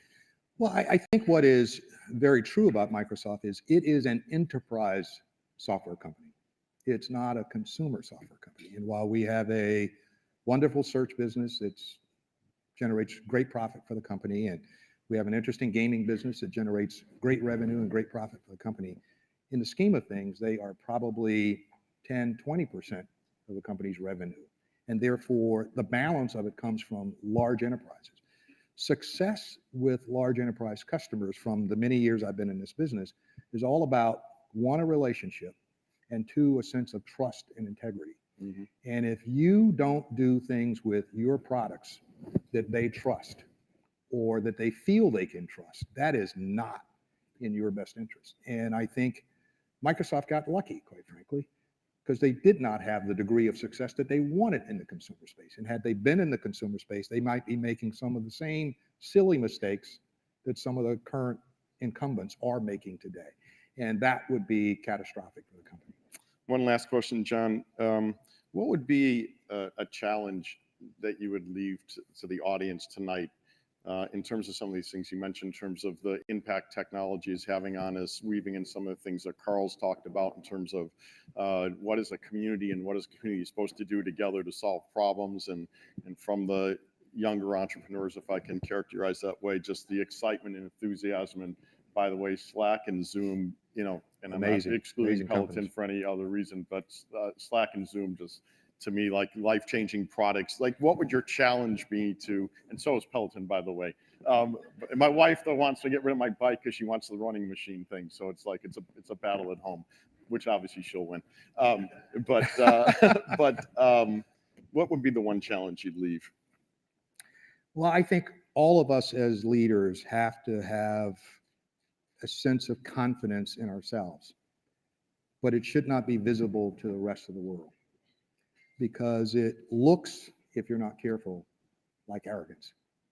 And unfortunately, in the tech space, that's too prominent. Too many of us have a view or have an image that is one of arrogance and obnoxiousness, not brilliance. Ironically enough, I can remember when I was in college going to my first data processing class. It's called the Introduction to Data Processing. It was from 6 o'clock till 9 o'clock, 2 days a week. And after about 8 or 9 weeks, I finally said, I ain't doing this anymore. This is horrible. So I dropped out. And I vowed I'd never do tech again. Never, ever. And when the opportunity came along to join IBM, a fraternity brother of mine ran outplacement services and came to me and he says, you need to go and interview with IBM. They're looking for salespeople. And you should go. I went, look at me. I got an 800-pound afro. I've got striped pants and two-tone shoes. Polyester suit, apparently. Polyester shirts. I mean, how could I ever do that? Had I not listened to him, life would be very different for my family today, for sure. And the whole idea is, even when you don't like something, maybe you just have to kind of hold your nose, suck it up, and go learn what you can learn. Because if you believe, as I do, in what my mom said, which is life is about lifelong learning, then learning about data processing at that point in my life was critical to the rest of my life. What I didn't understand, quite frankly, was it was going to be as impactful over time as it has become. Great. No question. Yeah, the humility is interesting. I remember Shugart was good friends with Charles Schultz, and who was obviously the creator of Snoopy Peanuts, but he's also a great satirist. And one of his great cartoons that Al had framed in his office was of Snoopy sitting up on his doghouse and said, "It's hard to be humble when you're great." Anyway, so John, thank you. Thank you very much.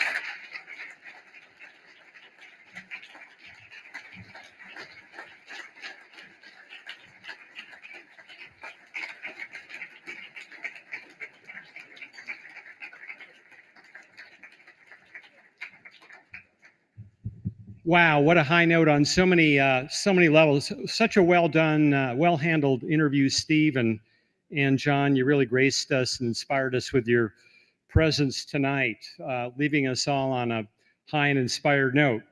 And so I want to leave you in the thread that runs through this evening tonight about not only effective leadership, but an added level of moral and ethical leadership as being the kind of leadership that we want to embrace if we want to preserve this wonderful environment that we have here in Silicon Valley and not have it be the point of anger for so many seemingly today.